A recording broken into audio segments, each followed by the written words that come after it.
name is Darren Cole, and for the past 12 years, I've worked as a school bus driver in Clearfield County, Pennsylvania. I'm 40, 8 years old, divorced, with a daughter in college who calls twice a month when she remembers. I've lived in the same small house on the edge of the Susquehannock State Forest since my 20s, and most mornings, before the sun even touches the tree line, I'm already in that yellow bus, warming up the diesel engine that sounds like a slow heart trying to start again after a long night. Driving a school bus isn't glamorous. It's an early, repetitive job. You get to know the same bends in the road so, well, you could probably drive them blindfolded, though I'd never say that out loud. Around here, you learn to respect the road and the rules. Our district covers a wide spread of rural routes. Gravel lanes, single-lane bridges, hollows where fog rolls in like a tide. Most of the kids live miles apart, farmhouses tucked behind bare trees. There are no streetlights on half my route. In winter, the snow plows don't reach some of the back roads until after sunrise, and I've had to chain up my tires more times than I care to count. I started in 2013, back when the district ran its own fleet. About 4 years ago, they switched to a private contractor, Harrison Transit, run by a man named Cliff Rowe. That's when things started to change. At first, it was just paperwork, stricter schedules, mileage logs, updated driver handbooks. Then came the mandatory safety briefings that no one really listened to. But eventually, they introduced something else. Something everyone quietly called the rules. They weren't in the main employee manual. You didn't get them when you were hired. Instead, Cliff handed them out privately, one-on-one, in a small back office that smelled like burnt coffee and old rubber. You didn't ask questions. You just took the laminated sheet and signed a form saying you understood. There were 10 rules. I remember that first night I brought them home, sitting at my kitchen table under the flickering light, reading them over with a strange sort of disbelief. 1. Never pick up a child not on your roster. 2. If a student waves at you from the roadside after dark, do not stop. 3. Avoid Route 119 after 6:30 p.m. 4. Do not open the rear emergency door unless instructed by dispatch. If you smell wet earth inside the bus, pull over and radio immediately. 6. Keep all mirrors angled down when parked. 7. If a seatbelt is unbuckled when it shouldn't be, don't rebuckle it yourself. Do not respond to voices calling your name when driving. 9. Never drive past the last marked stop if headlights appear behind you. 10. When in doubt, park at the Harrison lot and wait until sunrise. That was it. No explanations. When I asked Cliff about them, he smiled the kind of smile that ends before it reaches the eyes and said, "Better to follow them than find out why they exist." Most of the other drivers shrugged it off. A few, like Becky, who'd been driving since the early 90s, told me the rules had existed before the company ever took over. She said they were old, passed down informally, but Cliff made them official.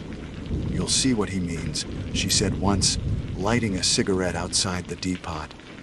"You'll see something one day, and then you'll stop asking." That was 4 years ago. At first, I treated the list like a quirk. Maybe it was local superstition, like not driving through foggy hollows without headlights on high beam. But I started to notice things that made less sense. Take Rule 3, avoiding Rule 119 after 6:30 p.m. There's no real reason for it. The road itself is fine. 2 lanes, fairly well maintained, cutting through a low wooded valley on the way toward Mahaffey. But the one time I stayed late for a mechanical inspection and had to take that stretch after dusk, my headlights caught something odd, a faint shimmer across the asphalt, like heat waves even though it was midwinter. The temperature dropped inside the cab, and the bus engine stuttered twice like it was choking. The lights flickered. I pulled over at the next turnout and checked the hood. Nothing wrong. No ice, no leaks, no smoke. Just cold air that smelled faintly like mud. After that, I didn't argue with Rule 3 again. Still, the rules were easy to follow most of the time. I learned to keep my eyes on the road, to not pay attention when I thought I saw movement in the tree line during my early runs, and to ignore the occasional thump against the side of the bus when I drove through the wooded stretch near Bell Hollow. Last October, though, something shifted. It started on a Thursday morning. the kind that makes you feel like the world hasn't woken up yet. The fog was so thick it looked like the air had turned solid, muffling sound, muting the world. The bus headlights barely reached 5 feet ahead. I remember glancing at the dashboard clock, 5:47 a.m., and thinking I should have waited another 10 minutes. But the school was strict about pickups, and the first kid on my route, Ely Sanders, lived out by the old quarry road. Ely was always punctual, a quiet kid, maybe 15. The type who wore his backpack high and kept his earbuds in until the last second before stepping on the bus. That morning, though, I didn't see him at the stop. I slowed, checked my mirror, and saw a faint shape down the road, someone waving. A kid-sized silhouette, arm up, motioning me forward. My first thought was maybe Eli walked ahead to stay warm. Then Rule 2 code in my mind. If a student waves at you from the roadside after dark, do not stop. It was still dark. The fog made it worse, thick, pale, like the inside of a cloud. I slowed almost to a crawl. The shape didn't move closer, it just kept waving, slow, steady, mechanical almost. My stomach tightened. I rolled down the window a few inches. "Lee," I called. My voice disappeared into the fog. No answer. I flicked on the interior lights for a second, like that would somehow help. The bus filled with a dim yellow glow, sterile and hollow. When I looked back through the windshield, the figure was gone. I waited a moment longer, then drove on. My hands felt cold on the steering wheel. 10 minutes later, I reached Eli's real stop. He was there, sitting on the guardrail. Same backpack, same gray hoodie. He looked sleepy but fine. I watched him climb the steps, and when he passed me, I caught a faint whiff of wet earth. I froze. That's when Rule 5 came back to me. If you smell wet earth inside the bus, pull over and radio immediately. I should have stopped right then. But the road was narrow, and I told myself I'd imagined it. I pressed on. As the morning went on, everything seemed normal again. Kids joked, seats squeaked, and the heater rattled the way it always did. I dropped them off, fueled up, and pretended the morning had been just another foggy start. But when I parked the bus that afternoon, Cliff was waiting by the gate. He didn't say hello, didn't ask how my route went. He just stared at the front bumper for a long time, then said, "You drove through Bell Hollow this morning, didn't you?" I nodded, confused. "Did you stop?" "No." He studied my face like he was checking for a lie. "Good. Some of the newer ones forget. Next time, take the long way around." He started to walk off, then paused. "And Darren, keep your windows shut on fog days." The way he said it made the hair rise on my arms. That night, I couldn't shake it. I kept replaying that moment, the kid-shaped figure, the slow wave, the smell that followed. I even checked the bus logs, the cameras mounted at the front and back. The footage from that stretch was static, just white blur. 2 days later, Friday evening, I ran a makeup route for a sports trip. The sky was already dimming when I pulled back into the district lot. The others had gone home. The yard was empty except for my bus, and the rows of silent yellow machines glinting faintly in the floodlight. I turned off the ignition, grabbed my thermos, and noticed something strange in the mirror. One of the seatbelts in the third row was unbuckled. I remembered Rule 7. If a seatbelt is unbuckled when it shouldn't be, don't rebuckle it yourself. The rational part of me said a kid probably forgot to clip it in, or it loosened during the drive. Still, my pulse quickened. The bus interior was quiet, too quiet. I told myself not to be ridiculous, reached down and clicked the belt back into place. The second it snapped shut, the air inside the bus changed. I swear the floor trembled beneath my feet, a low vibration, like the echo of a distant truck passing. But there was no sound, no movement outside. I stood still for a long time, one hand still on the seat back. Then I heard it, a faint, dragging noise under the bus, like someone sliding a bag of gravel along the asphalt. I froze. The sound moved from the front wheel well to the rear. Then silence. I waited another 30 kipple, heart hammering before forcing myself down the steps. The night smelled of diesel and wet leaves. I crouched and looked under the bus with my flashlight. Nothing. Just the shimmer of oil stains and the reflection of my own beam on the metal. Still, I left faster than I ever had before. When I got home, I found a voicemail waiting from the Harrison office. Cliff's voice, low and flat. "Next time, don't touch the seatbelt.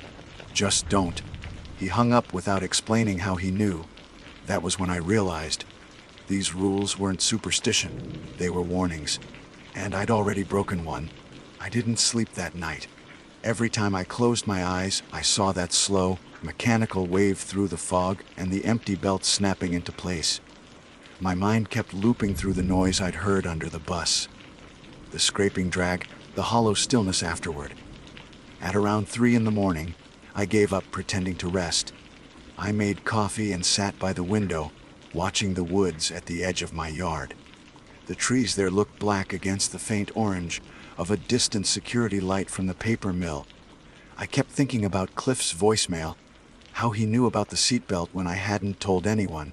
By sunrise, I decided I'd stop by the lot early and check the bus myself. Maybe I'd find a loose panel or a branch caught in the undercarriage. Something simple, something human. When I got there, the place was quiet. Too early for anyone else. The gate was open, though. It shouldn't have been. I pulled in, parked near the chain link fence, and walked down the row of yellow buses, each one lined up like a sleeping animal. The ground was wet from dew, and my boots left prints in the gravel. Bus 47, mine, sat near the far end. The air smelled faintly of rubber and cold steel. I ran a hand along the side panel. It felt damp, like someone had just washed it. When I crouched to check underneath, I saw streaks of dirt, thick and dark, smeared along the lower edges. It looked like the residue left after rainwater ran through mud, but the weather had been dry all week. There were also small marks in the gravel under the rear bumper. Drag lines, like something had been pulled backward away from the bus. My stomach turned. I backed up, straightened, and tried to steady my breathing. That's when I saw the envelope wedged under the windshield wiper. White, folded in half, my name written in block letters. Dara. Inside was a short note, printed from the office printer. "You violated Rule 7. Don't do it again. If you find anything unusual on your route today, call in and return immediately. CR." I looked toward the depot office. The lights were still off. Cliff wasn't even there yet. I thought about quitting right then, handing in my keys, saying I was done. But I had a mortgage, bills, and no backup plan. And quitting out of fear of a few strange coincidences felt childish. So I climbed into the driver's seat, started the engine, and told myself the rules were just another layer of small-town paranoia. The morning went smoothly at first. Fog again, light this time. The kids were half asleep, the roads quiet. Eli Sanders sat in his usual spot by the window, earbuds in, face unreadable. We were halfway through Bell Hollow when the radio crackled. Harrison dispatched to bus 47. "You copy." I picked up the handset. "This is 47. Go ahead. Static, then avoid the curve near the quarry road." Downed limb reported. "Copy that." The signal hissed a moment longer before cutting out.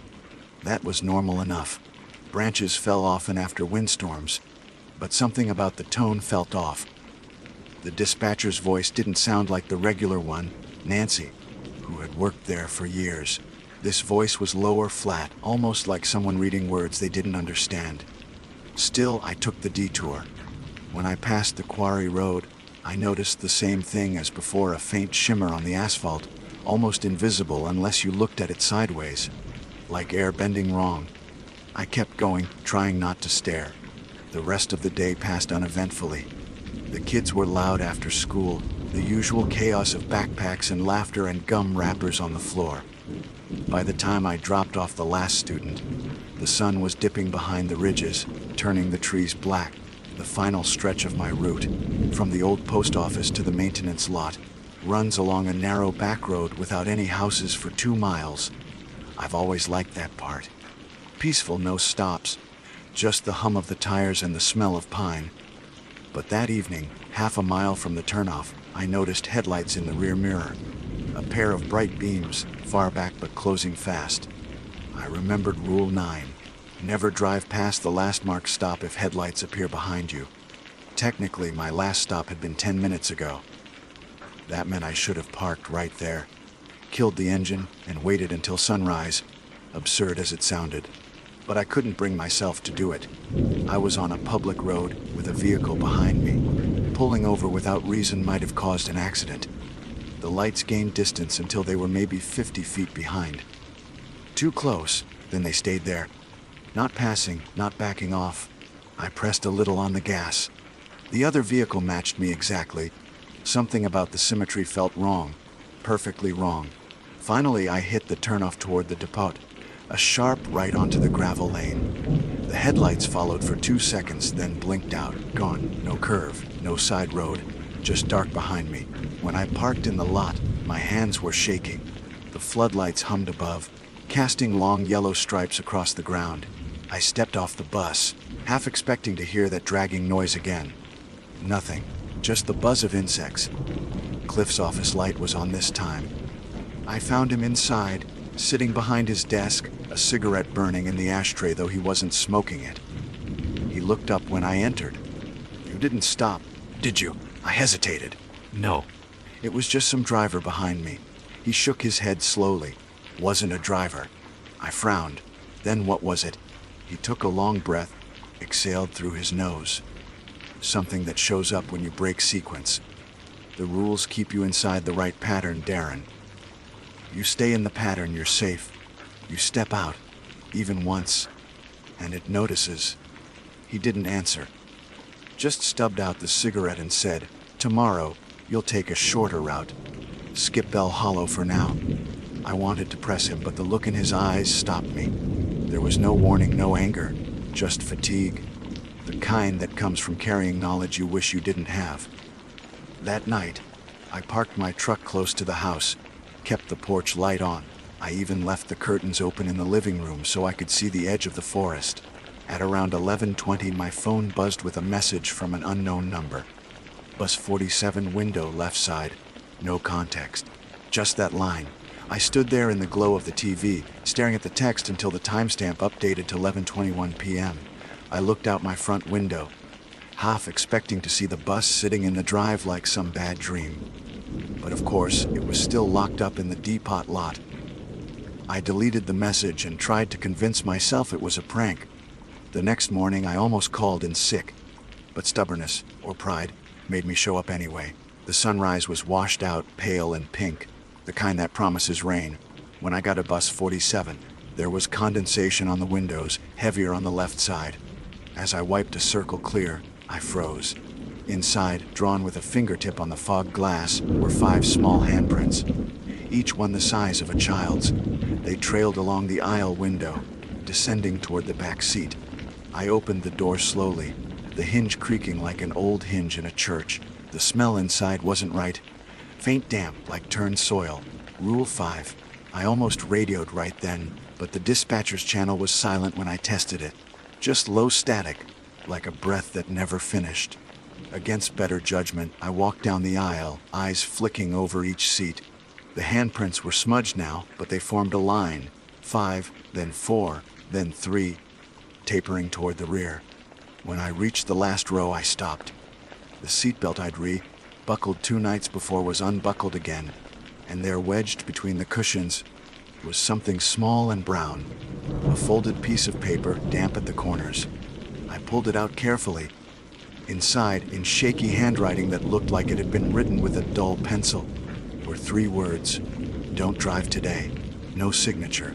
The paper smelled faintly of the same wet earth as the air. I left the bus immediately and went to find Cliff.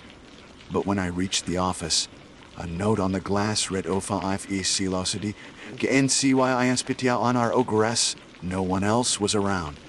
I spent an hour pacing the lot before deciding I'd at least do a quick mechanical check myself.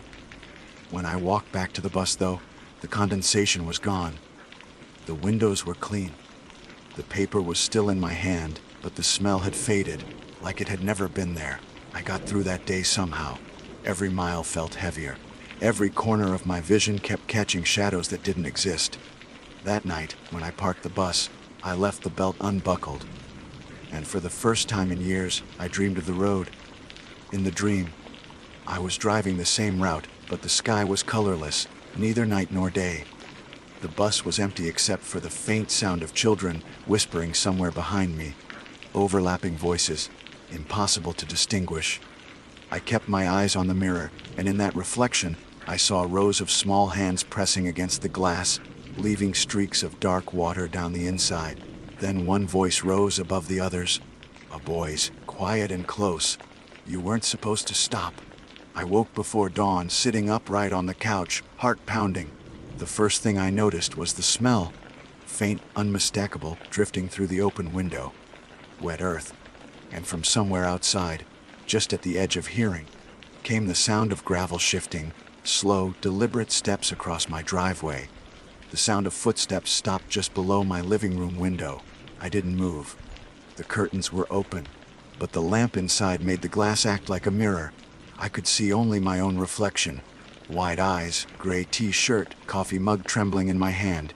For a moment, I thought it might be Cliff, or one of the mechanics from the lot. Maybe they'd come to check on me after the strange note. But the steps didn't have the clatter of boots. They were softer, shorter, like a child walking barefoot on gravel. I reached over, turned off the lamp, and let my eyes adjust. Outside, the porch light threw a pale cone across the yard. The gravel shimmered faintly with moisture, as if dew had settled early. No one was there. Then, from the tree line, something moved. A small shape stepped just into the light. No taller than a 10-year-old, but wrong somehow thinner than any kid I'd ever seen. The head tilted to one side, slow, curious. I felt a pressure in my chest, the instinct to freeze before danger. And then it waved. One long, slow movement of the arm, exactly like the silhouette I'd seen in the fog. Rule 2. If a student waves at you from the roadside after dark, do not stop. I wasn't driving, but I felt the rule reach me anyway, an old wire humming under the floor. I backed away from the window, heart hammering. My phone was on the counter. I dialed Cliff's number. Straight to voicemail. I didn't leave a message. What could I even say? Something's waving at me from my yard. When I looked again, the yard was empty. By sunrise, the only trace left was a faint set of marks in the gravel. Parallel streaks, like someone had dragged their fingers through it. That day, I didn't show up for work. I called in sick, my voice shaking enough that the dispatcher didn't ask questions. I spent most of the morning sitting on the porch, watching the road. A few cars passed, mostly farmers heading toward town. Around noon, an unmarked white van pulled up in front of my house. Cliff stepped out, wearing a reflective vest and a tired expression. He didn't ask if I was okay, just said, "You didn't drive today." I nodded. "Good, that's good." He looked around the yard, eyes scanning the gravel. "You see anything?" "I think so," I said. "A kid, maybe. Last night." He sighed and rubbed the bridge of his nose. "It wasn't a kid." "Then what was it?" He didn't answer right away. "You ever notice the way fog settles in Bell Hollow? How it doesn't drift like normal fog? It sits. That valley used to be a mining site. Coal seams, sinkholes. Back before the school district existed, a bus route went through there. It went missing one winter. They found the bus weeks later empty, half sunk in a mud pit. No kids. No driver." He looked at me then. "Those rules you think are nonsense, they started after that. People said the road remembers the ones it took." I didn't know what to say. The story sounded like the kind of thing locals tell outsiders to spook them. But Cliff's face wasn't joking. He glanced at my porch light, still on in the middle of the day. "Keep that burning at night. If you hear anything else, radio, don't call. The radio can still reach them." "Them?" I asked. He turned away. "You broke the sequence, Darren. Sometimes that's enough for them to notice." Then he got back in the van and left. That night, I sat in the living room with the radio turned off and every light on. The smell of wet earth never fully left. It clung to the corners, to my clothes, to the space behind the couch. Around midnight, I heard the hum of a diesel engine outside. I went cold. When I peeked through the curtain, my bus was parked in the driveway. Bus 47. Headlights off, hazard lights blinking in slow, steady rhythm. It was impossible. I'd left it locked inside the depot lot. I grabbed my phone and started to dial 911, then stopped. What would I even report? Instead, I opened the front door. The night was still. No wind, no sound except the soft ticking of cooling metal. The bus door was open. My own keys were still on the counter inside. I climbed the steps slowly. The smell hit me immediately: mud, leaves, decay. The interior lights were off, but the aisle glowed faintly as if from a hidden source. I could see dark smudges trailing down the seats, tiny handprints streaked and wet. Then a sound. Seatbelts tightening one by one in sequence from the back toward the front. Click, click, click, each buckle echoing in the empty air. When the last one clicked near the driver's seat, the bus engine sputtered once and died. The hazard lights stopped blinking. I stood there in silence, waiting for something else to happen. Nothing did. I backed out slowly, closing the door behind me. The latch caught on its own. By morning, the bus was gone. I drove to the depot half expecting to find it missing from the lot, but it was parked right where it should have been: clean, dry, and locked. The only difference was a new note taped to the steering wheel. You're on Route 47B now. Follow the same stops.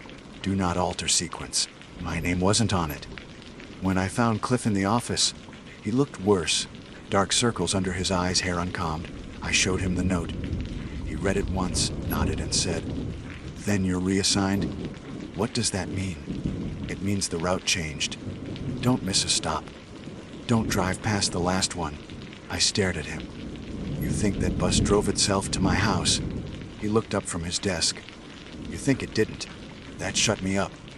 He handed me a new manifest, the paper still warm from the printer. The stops were the same as before, except the last one. Instead of the school lot, the list ended at Bell Hollow Quarry Road. I opened my mouth to protest, but he just said, "Start tomorrow." Trip check before dawn. I barely slept that night. I kept telling myself I could quit in the morning, but when the alarm went off, habit won. The world was blue and silent when I reached the depot. Bus 47 sat waiting, faint condensation on the windshield, like it had been breathing in the cold air. The route ran smoothly at first. The kids were quieter than usual. A few looked out the windows like they knew something I didn't. When we reached the final stretch, the turn toward Bell Hollow, the road dipped into a fog bank. The mist swallowed the bus in seconds. The headlights lit up nothing but white. My knuckles whitened on the steering wheel. The air smelled damp again. Then the radio crackled. "Dispatch to 47B. Confirm you're on final approach." I picked up the handset. "Copy, on final." Static hissed, and through it came a faint whisper. Not the dispatcher's voice, but layered beneath it. Words I couldn't understand at first. Then, "You missed one." The radio went dead. I glanced in the mirror. All the seats were empty, but the seatbelts were buckled, every single one. I should have turned around, but the rules said don't alter sequence. I kept driving until the road ended at a barrier where the old quarry started. I stopped the bus, shifted into park, and listened. Outside, the fog pressed against the windows, thick and gray. I could hear dripping water somewhere unseen. Then the rear emergency door handle rattled. Once, twice. Rule 4. Do not open the rear emergency door unless instructed by dispatch. I froze, staring into the mirror. The door shook again, harder this time. The metal squealed, and then it stopped. Something small slid under the bus, soft scrape, soft drag. I could hear it moving from back to front. I reached for the ignition. The key wouldn't turn. The scrape moved to directly beneath my feet. I stood, backed away from the driver's seat. The eyes behind me felt longer than it ever had. That's when the smell returned. Wet earth, heavy now, filling the air. I stumbled toward the front door, but the lever resisted like something was holding it shut from outside. The scrape stopped. Silence. Then a child's voice just behind me, quiet but clear. "We're still waiting for you to stop." The lights flickered once. When they came back, every seat was filled. Dozens of children sat silently, faces pale, eyes dark. Their hands rested on the seatbacks in front of them, fingers too still. Each wore the same faint gray clothing, faded by time. At the very back, one boy raised his hand, not to wave, just to point at me. The bus engine started on its own. The road ahead no longer looked like asphalt. It looked like wet ground, slick and dark, leading slick into the quarry fog. I don't remember much after that. Just the sensation of motion, of being pulled forward against my will, of the fog folding in until there was nothing left but white noise and that smell of earth. When I woke, it was morning. The bus was parked in the depot lot. The seats were empty again. Cliff was standing outside, staring at me through the glass. He opened the door, didn't step inside. "You kept sequence," he said quietly. "That's why you came back." I looked down. My boots were caked with dark mud that smelled like the bottom of a river. Behind him, a new laminated rule sheet fluttered against the breeze taped to the office door. Someone had added an 11th line in fresh ink. 11. If the route changes on its own, drive anyway. Never miss a stop. I didn't remember driving home that morning. 1 minute I was parked in the depot, staring at the mud on my boots, and the next I was in my driveway with the engine off, sunlight bleeding through the windshield. My hands still shook. My head hurt like I'd been holding my breath all night. The first thing I did was shower, scrubbing at the smell that had sunk into my skin. That thick, clay, heavy scent of turned soil and something older underneath. It didn't go away. Even after I changed clothes, I could still catch it when I turned my head. I sat at the kitchen table with the curtains open and a mug of coffee I didn't drink. Outside, the road lay still. The forest looked the same. Everything looked the same. But I couldn't shake the feeling that the world had tilted slightly. Like the air itself remembered something I didn't. At 8:03 a.m., my phone buzzed. A text from Cliff. "Depot meeting, 10 sharp. Bring your manifest, don't be late." I almost ignored it. But some dull instinct, the same one that had kept me following those rules in the first place, made me drive back. When I arrived, 4 other drivers were already there, standing in the break room with styrofoam cups of burnt coffee. I recognized 2. Becky, the one who'd warned me years ago, and an older guy named Rich who never talked much. Everyone looked like they'd aged 10 years overnight. Cliff came in last, carrying a folder thick with papers. He set it on the counter, then looked at each of us one by one. "Routes 40, 7 through 50. One had anomalies last night," he said. "Fog reports, mechanical failures, missed check-ins. Nobody's written up, nobody's suspended. But we're resetting the pattern. Effective immediately." Becky sighed softly. "Another reset. That's the 3rd one this fall." He didn't acknowledge it. "You'll each get updated manifests. Follow them to the letter. No shortcuts. No substitutions. If something feels wrong, don't react. Just complete the loop." I raised my hand before I could stop myself. "What does that mean?" "Resetting the pattern." He studied me for a long time before answering. "You kept sequence yesterday. That's the only reason you're standing here. The system depends on consistency. When one of us deviates, it opens gaps. Gaps. Between routes. Between times." He rubbed his eyes. "The buses run for more than kids, Darren. They always have."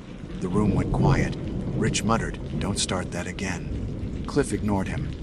"You all remember the old quarry road, right? Before the district were routed." Heads nodded. "That stretch hasn't existed on the county map since 1974, but our logs still show mileage for it every few years. Because someone always drives it again." My stomach turned cold. "You're saying we're not the first?" "No one's the first," he said quietly. "We just take turns keeping the pattern intact." Becky set her coffee down with a small thud. "So what are we keeping it intact from?" Cliff's gaze shifted toward the window. Outside, the line of yellow buses gleamed in the sun. From what's left of that first bus. He didn't explain further, just handed out new manifests and told us to check our tires before leaving. When I got back to my bus, there was another change. A new number stenciled on the side in fresh paint, 47C. Inside, the seats were spotless. The faint smell of cleaning solution replaced the damp earth. Still, when I sat down behind the wheel, I could feel the vibration, low, rhythmic, like an idling heartbeat under the floor. The new manifest looked the same except for one extra stop. At the end, Bell Hollow Quarry Road, 6:29 a.m. I told myself I'd do it one last time, then quit for good, just enough to get through the week. That evening I left early wanting to beat the fog. The kids boarded one by one, half asleep, unaware of anything beyond their phones. I almost envied them. The normal noise of chatter felt comforting. It made the world real again. By the fifth stop, I noticed something strange. Every child who boarded avoided the back 3 rows. Some even glanced there nervously before choosing seats closer to the front. I caught one of them, a small girl named Lily, watching the empty seats in the mirror. "You okay back there?" I asked. She blinked up at me. "It smells like dirt." My throat tightened, probably from the floor mats. She shook her head slowly. "No," like a grave. Before I could answer, the radio crackled. A voice came through, faint warp by static. 47C. "Confirm all passengers accounted." I picked it up. "Copy that, dispatch." 23 students, silence. Then the voice again, but this time lower. "Check again." I glanced in the mirror. 23 faces stared back, or seemed to. One seat halfway down the aisle looked darker than the rest, like the light didn't fall right there. When I looked again, it was empty. The voice returned, "You're missing one." The radio clicked dead. A shiver ran through me. I counted again aloud. 23. But my hand hesitated when I passed that dark seat. Seat 12, left side. By the time I reached the final stop, my nerves were shot. The fog had thickened, swirling across the road in low ribbons. The trees leaned in close, dripping condensation that sounded like whispers against the windows. I slowed near the Quarry Road turnoff. The kids were quiet now, as if they sensed it too. "All right, last stop," I said, trying to sound normal. Everyone off. They filed out silently one by one. When the last student's foot hit the ground, the smell surged up again. Wet earth, stronger than ever. I looked toward the back of the bus. The dark seat was occupied now. A boy sat there, hands folded neatly in his lap, head tilted forward. His clothes were soaked, hair plastered to his forehead. I hadn't picked him up. "Hey," I said, forcing calm. "You need to head out. This is the last stop." He didn't move. I took a step closer. The closer I got, the colder the air grew. My breath fogged. The boy finally lifted his head. His face was pale, his eyes the dull gray of river silt. He opened his mouth like he wanted to speak, but what came out wasn't words. Just a low sound, like a sigh dragged through mud. The interior lights flickered. I stumbled back, hand finding the door lever. It jammed halfway. When the lights steadied again, the boy was gone. Only the damp impression of his clothes remained on the vinyl seat. That was enough. I left the bus running, stepped outside, and called Cliff's number again. He answered on the first ring. "Don't leave it there." "What?" "Don't shut the engine off. Finish the route." It was the last stop. "No," he said quietly. "Not tonight." The line went dead. I turned back toward the road. The fog had grown thick enough to swallow the quarry sign. The headlights glowed weakly against it. Somewhere beyond that curtain, I thought I saw motion. A faint shape standing still on the shoulder, arm raised, waving, ruled to. I should have ignored it. But this time, something inside me shifted. Maybe it was exhaustion. Maybe it was that the rules had done nothing but keep me barely surviving. I stepped down onto the gravel. A smell hit like a wall. The shape resolved slowly into a figure. A boy, the same height, the same soaked hair, the same stillness. But there was something else behind him in the fog. Other outlines faint, countless, like a crowd half formed. "Are you lost?" I managed to say. He tilted his head. "We were waiting." His voice was clear now, small, steady. "For what?" "For you to stop." The fog closed around us, muffling everything, even my heartbeat. I could see my bus only as a pale outline now, the hazard lights pulsing like distant stars. I took a step back. The ground gave a little beneath my heel, soft, wet. When I lifted my foot, the imprint filled instantly with dark water. The boy smiled faintly, not unkindly. "It's almost full again." Something rustled behind him, dozens of whispers, small hands brushing against one another. That's when I saw the bus door swing open on its own. The interior lights glowed brighter than before, like the bus was calling them home. The figures in the fog began to move toward it. One by one, silent, their feet barely touching the ground. I backed away until I hit the barrier. The air was freezing, thick with the smell of soil. The last thing I saw before the fog swallowed the bus completely was the boy climbing the steps, turning once to look back at me. His eyes were hollow but calm, like he already knew how this ended. Then the bus drove forward into the mist. Slow, steady, headlights dimming until there was nothing left but white air and the faint sound of tires on gravel. When it cleared hours later, the bus was gone.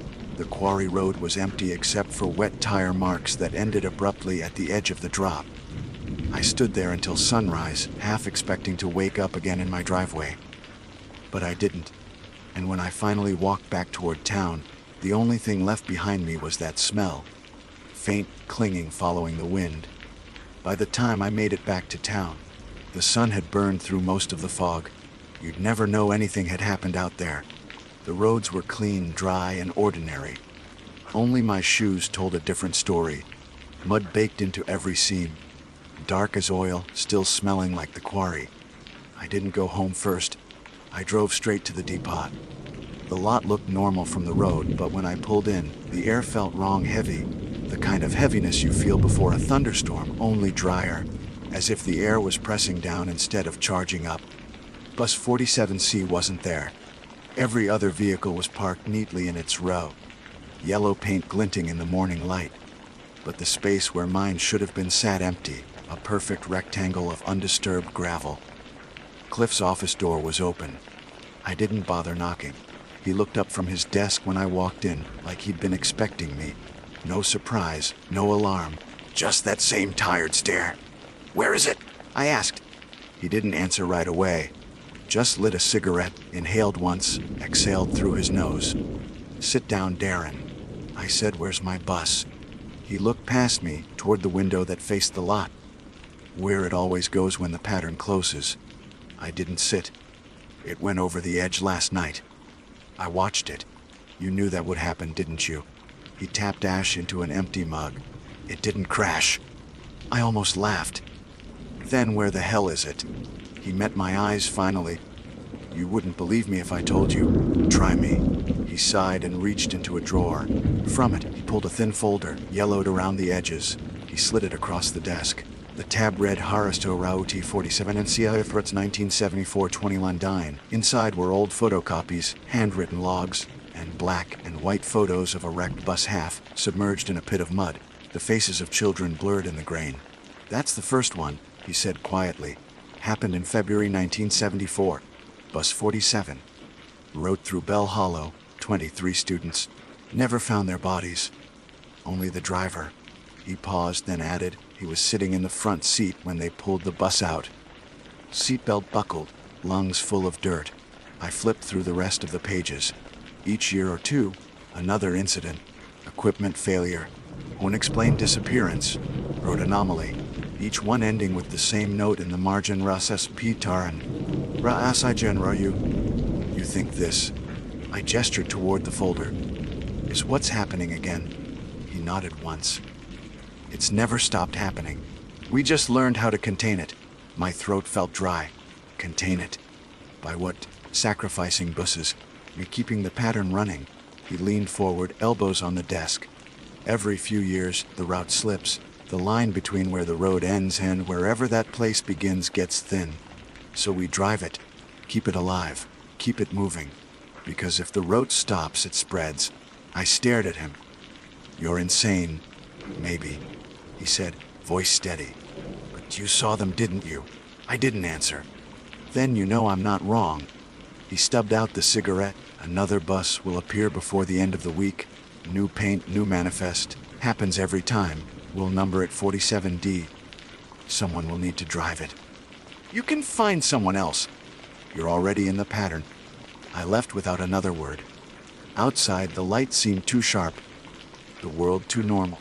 Cars passing, kids on bikes, sunlight glinting off puddles. It didn't match what I'd seen. When I got home, the porch smelled faintly of diesel. A set of wet footprints, small, bare, led from the driveway to my front steps and stopped there. I didn't go inside right away. I sat on the porch instead, staring at them until the heat of the day dried them away. That night, the dreams returned. I was back on the bus, the same endless road through fog. But this time, the seats weren't full of children. They were empty except for one figure sitting halfway down the aisle. The boy with the river gray eyes. He wasn't watching me this time. He was staring out the window at something I couldn't see. "Where are you going?" I asked. He didn't answer. He just raised one hand and pressed it to the glass. The condensation on the window bloomed under his palm like frost. When I looked closer, I saw faces inside that frost. Faint outlines, eyes and mouths all turned toward me. I woke with a start, my shirt damp with sweat. Outside, an engine idled. For one awful moment, I thought it was the bus again. But when I stepped outside, it was only a pickup truck. Becky sat behind the wheel, window down, cigarette glowing. "You look like hell," she said. "Thanks." She nodded toward the forest road. "Cliff told me what happened." "Did he tell you why?" She flicked ash. "He doesn't have to. I've been driving longer than you think." "Meaning?" She cut the engine and leaned out the window. "When I started, I had a route through Mill Creek. Every morning for 6 months, I'd pass a field with a single red jacket lying in the grass. Same spot, same fold, like someone had just taken it off. One morning it was gone. That same day, a kid from my bus vanished. Never found him. 2 days later, the jacket was back. I swallowed. "You kept driving. What else was I supposed to do?" she said. "We all keep driving. It's the only way it stays contained." She dropped the cigarette, ground it out, and started the engine again. "He's right, you know. If the buses stop, it spreads. The fog doesn't care about rules. The rules just keep it busy." Then she drove off, taillights fading down the hill. I stayed outside until dawn. By morning, the depot text came through. 47 Dr. The photo attached showed a bus identical to mine. Same number, same placement of mirrors. Except the paint looked newer, the edges too clean. I told myself I wouldn't go. That I'd pack up, leave town, drive until the smell of diesel was behind me. But at noon, I found myself on the lot again. Bus 47D sat at the end of the row. The hood gleamed like it had never seen dust. The keys hung in the ignition. Inside, everything was perfect. New seat fabric, new floor mats, the faint smell of pine cleaner. But when I looked closer, I noticed something beneath the polish. Scratches under the driver's seat. Dozens of them etched into the metal in small, neat letters. "Do estop," the same phrase over and over, filling the space like a prayer. I turned away fast, heart pounding. Behind me, Cliff's voice broke the silence. "They left that from the last cycle." I faced him. "I'm done." He shook his head. "It's not about being done, Darren. It's about keeping the rest of them safe. I don't owe them that." He looked almost sad. "You already paid for it." He nodded toward my wrist. When I looked down, I saw a smear of mud. Dark, wet, the same as before. Across the inside of my arm. I hadn't touched anything. "Once it marks you," he said quietly, "you're part of the circuit. You can leave, but it won't." He handed me a new manifest. The last stop was the same Bell Hollow Quarry Road. 6:29 a.m. I didn't take it. That night, I sat in my truck outside the depot, watching the floodlights buzz. I told myself I'd stay until morning, just to see if anything happened. Around 2 a.m., motion caught my eye. Bus 47D's headlights blinked on. No one was inside. The engine started steady and low, and the hazard lights flashed twice before the bus began to roll forward, slow, smooth, down the gravel lane toward the road. I followed in my truck, keeping distance. When it reached the main intersection, the bus paused as if checking for traffic, then turned toward Bell Hollow. I stopped at the turn and watched it disappear into fog that hadn't been there 5 minutes earlier. My phone buzzed. A new message from an unknown number. "Next road begins 6 a.m. Don't be late." The timestamp read 20:47 a.m., the same number as my road. I looked up again. The fog was gone. The road was empty. And yet from somewhere far ahead, faint but clear, came the soft hum of a diesel engine. Steady, rhythmic, unending. I knew then that even if I never drove again, the road would keep running without me. But a worse thought followed. Maybe it was me, still driving out there. Another version stuck on the circuit, following the rules so the rest of the world could pretend the road was safe. I didn't sleep that night. I don't think I could have, even if I tried. Every time I closed my eyes, I saw the bus rolling away into the fog. Steady, sure, like it had somewhere to be. I kept hearing the hum of its engine under the quiet of my house, faint but constant, as if it were idling somewhere just out of sight. At 4:32 a.m., I finally gave up pretending. I grabbed my jacket, got in the truck, and started driving north. No plan, no destination. Just the road and the dark and the fog. I didn't pack much. My wallet, the keys, a half-full thermos. I figured once I hit the highway, I'd keep going until I couldn't see any more pine trees. Maybe Pittsburgh, maybe farther. But when I reached the junction past Route 219, the GPS glitched. The map froze, then blinked, then reloaded with my position right back where I'd started. Bell Hollow Quarry Road. That's when I knew I wasn't leaving. It wasn't superstition anymore. It was geometry. Some part of the world folding back on itself. I drove east. The same turnoff appeared again. I drove west. Same thing. At dawn, I gave up and went home. The house felt smaller. Every sound echoed too long. I sat on the porch until sunlight touched the treetops, and for the first time in days, I smelled something clean: grass, dew, pine. It almost felt normal. Then I saw the envelope. It was on the porch railing, same type Cliff used for payroll notices. Inside was a single sheet of paper with the district logo at the top. Employers. Route 47D route has been cleared for continued operation under reassignment protocol. Please report by 5:45 a.m. for the final circuit. Failure to comply will result in pattern destabilization. No signature. Just the words, final circuit. I tore it up and went inside. I didn't want to know what destabilization meant. By mid-morning, I started feeling it again. The hum low and distant, like something huge turning under the ground. Cups rattled faintly in the cabinets. The air vents shuddered. I looked outside. The trees were still. It wasn't the wind. At 11:17, the doorbell rang. When I opened the door, a young man stood there in a reflective vest with a Harriston Transit patch. I didn't recognize him. He looked barely 20. His eyes were pale, unfocused, like someone trying to listen to a faraway sound. He held out an envelope. "Mr. Cole." "Yeah. Cliff said to give you this." I didn't take it. "You work for him?" He nodded. "Started last week. Route 51. There was a pause. He looked past me toward the road, like something was moving out there. "He said you'd understand." "Understand what?" "That if you don't drive tonight, the road won't stop at Bell Hollow anymore." I stepped closer. "What does that mean?" But his eyes drifted again, unfocused. Then he blinked as if remembering something and said, "They follow the path you make. If it breaks, they find new ones." Before I could speak, he turned and walked back toward a white service van parked at the curb. He got in, started it, and drove away without looking back.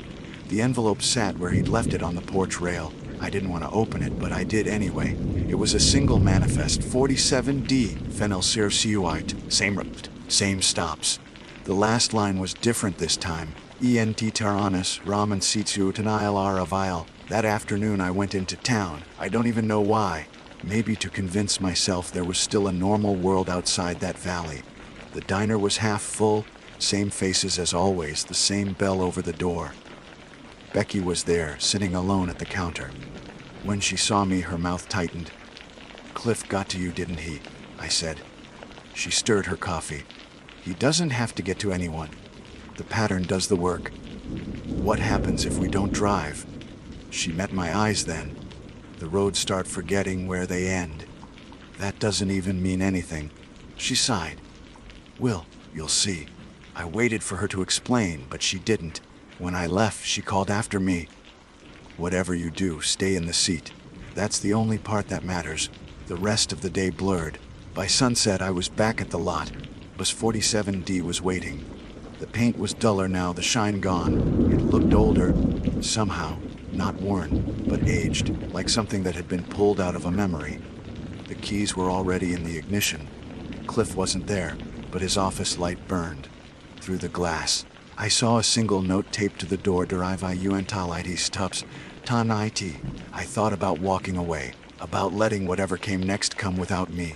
But part of me knew Becky was right. The only way out was through. At 5:43, I climbed into the seat. The engine started before I turned the key. The radio came alive with static. Beneath it, faint and rhythmic, I could hear breathing. Not mine. The first few miles were normal. The familiar houses, the narrow bridges, the kids' stops. Except there were no kids this time, no one waiting, no one waving. Each stop sat empty, the morning light stretched long and colorless. At 6:15, the fog began to gather. By 6:25, the world was gone. The road under me was smooth and dark, stretching ahead in a straight line through the white. I couldn't tell if I was moving anymore. The speedometer stayed steady, but the world outside didn't change. Then, through the fog, figures appeared on either side of the road. Motionless silhouettes, rows of them, standing shoulder to shoulder. They didn't move, didn't wave, just watched as the bus passed. The smell of wet earth filled the cabin again. My hands tightened on the wheel. "Might at terminus," I muttered, remained seated. The radio clicked. A voice came through, fared. Hundreds of whispers folded into one. We were always seated. The mirrors showed movement now, faces pressed to the glass behind me, pale and still, eyes like pools of silt. Their mouths moved in unison, though no sound came. Something in me wanted to slam the brakes to run. But I remembered Becky's warning, stay in the seat.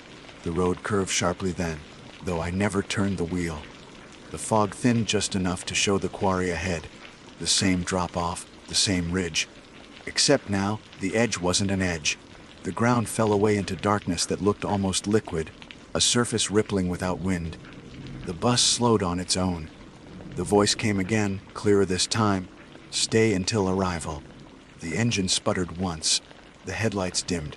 The figures outside began to move, walking toward the bus from both sides, slow and synchronized. Their feet made no sound. When they reached the doors, the handle turned. The doors opened inward. I didn't move. One by one, they boarded, rows of small, silent children, their faces blurred by fog. Each found a seat and sat. None looked at me. The last to enter was the boy, the same one from the quarry road from the dreams. He stopped at the top step, watching me. "You can stop now," he said quietly. "I can't," I told him. He nodded, as if that were the right answer. Then he walked down the aisle and sat in the back. The bus began to move again. We crossed the quarry edge, but the tires didn't fall. The surface below held us, rippling like water under weight. The air outside shimmered, and for the first time since this began, I felt warmth, faint, steady, rising from below. The passengers didn't move. Their faces looked peaceful now, almost human again. The boy closed his eyes. The radio clicked once more. Route complete. Then silence. The fog thinned until I could see the opposite ridge, sunlight glinting off pine trees. The quarry was gone. In its place stretched an open field golden with morning. The bus rolled to a stop. The doors opened. The children rose quietly and stepped off, one by one. Each vanished as their feet touched the ground, fading like mist and light. When the last one left, the boy lingered at the top step. "You stayed," he said. I nodded. "That's the rule." He smiled faintly. "It's over now." Then he was gone. The air smelled clean again. Grass, pine, nothing else. I sat there for a long time before standing. My legs felt steady. My hands didn't shake. When I stepped outside, the bus looked different. Old again, rusted at the seams, paint faded to chalk. The number was gone. In the distance, the sound of a single engine echoed faintly through the trees. Another bus, another route. I turned toward it, ready to walk back. But when I looked behind me one last time, the bus wasn't there. Just the empty field, dew glinting on the grass. I walked until the sun was high enough to burn through the fog. The field stretched farther than it should have. No roads, no fences, just waist-high grass and the occasional shimmer of heat rising off the ground. When I finally reached a tree line, I turned back. The quarry should have been behind me. There should have been cliffs, water, something to prove the night was real. But there was nothing. No bus, no road. Just a field that hummed faintly when the wind moved across it, the same low rhythm I'd heard under my feet for weeks. By noon, I found a trail. It led downhill toward a cluster of houses I didn't recognize. I followed it, legs aching, half expecting the world to tilt again, to fold me back where I started. It didn't. The closer I got to the houses, the more ordinary everything became. Mailboxes, laundry lines, a barking dog. A sign by the roadside read "Cio Yarfiled Chio and Dy Siki Tantiio Sheet 0.5 mive. For a moment I thought I'd looped again. But the buildings looked new, glass-fronted, modern. The kind of architecture they didn't have when I started. A man in a high visibility vest was sweeping near the front gate. I asked him the date. He looked at me funny and said, October 2nd, 2031, 7 years. He thought I was joking when I didn't answer. I didn't correct him. Inside the office, everything was spotless. New logos, new staff, computers humming. The clerk behind the counter smiled the way people do when they don't know what to do with someone who looks lost. "Can I help you?" she asked. "I'm looking for a man named Cliff Rowe." She frowned, typed something into her system. "No one by that name in our records, sir. Ran the Harriston Transit contract. Used to handle the school routes." Her expression softened with something like pity. "That company shut down years ago. Bought out after the accident." My stomach turned cold. "What accident?" She hesitated. "Old quarry route, before my time. Bus went missing, no driver, no kids. They found the chassis months later after a flood. Story goes the driver walked out of the woods years after. But that's just small town legend." I almost laughed, but it came out wrong. More like a choke. "Do you still run a Route 47? I asked. She clicked around again. "Not anymore. That number's retired. When I left, the afternoon light felt too clean, the world too bright. I sat in my truck for a long time, staring at the school district sign. The hum I'd felt in my bones was gone. The air was still. 7 years. No one called me. No one asked where I'd been. I went home, or what was left of it. The house was boarded up, yard overgrown. The mailbox had someone else's name painted on it. A man mowing the lawn next door told me the previous owner had disappeared years ago. They said he worked for the bus company." He added. "Whole town talked about it for months. He didn't recognize me. That night, I slept in my truck at the edge of the forest. For the first time in months, my dreams were silent. No fog, no whispering voices, just a long stretch of road beneath a morning sun. By morning, I almost believed it was over. Then I saw the tracks, 2 narrow tire marks, fresh, cutting through the grass toward the woods. Diesel tracks. I followed them for half a mile before they faded into the dirt. The smell returned. Faint, not unpleasant, just that trace of wet soil. At the end of the trail sat a small clearing. In the middle, half buried in moss, stood a rusted bus sign. The paint had worn away, but I could still read the letters 47 below. The wind shifted. The hum rose again, just under hearing. I don't know how long I stood there. Long enough for shadows to lengthen. Long enough to start feeling the pull again. The quiet rhythm of an engine waiting to start. That evening I drove into town and found Becky. She lived in a trailer now, parked on a rise overlooking the valley. Her hair was shorter, her voice quieter, but she knew me right away. "Thought you'd joined them," she said, handing me a cup of coffee. Maybe I did. She studied me a moment. "You look good for a dead man. Cliff's gone," I said. "The company too." She nodded slowly. "That's what happens when the road resets. The old names fade, new ones take their place, but the route never dies. You kept driving." She laughed softly. "Someone has to. It doesn't stop just because you walked out. How long have you been doing this?" "Since before you started," she said. "Since before I can remember." I watched her hands, steady, calm. The hands of someone who'd made peace with something impossible. "What happens if no one drives?" I asked. She didn't look at me when she answered. "Then the kids walk." The hum deepened, distant but clear now, like thunder rolling across the valley. She set down her cup. "It's starting again." I followed her outside. Across the valley floor, thin ribbons of fog began to form, drifting low over the treetops. The first bus horn sounded, low, drawn out, more like a moan than a call. She glanced at me. "You going to ignore it?" "I don't want to go back." "You never left." The sky dimmed unnaturally fast, the sun sliding behind clouds that hadn't been there minutes ago. From somewhere down the slope, a shape appeared, yellow paint dull in the dying light. A bus rolling slow along the forest road, no driver visible behind the glass. Becky turned toward her trailer. That one's not mine. The bus slowed as it approached. The headlights flicked once, like an acknowledgement. The number stenciled on the side was crisp, newly painted 47E.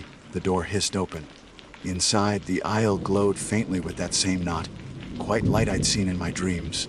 I could have walked away, could have let Becky handle it. But when I looked inside, I saw one figure sitting in the front row, the boy.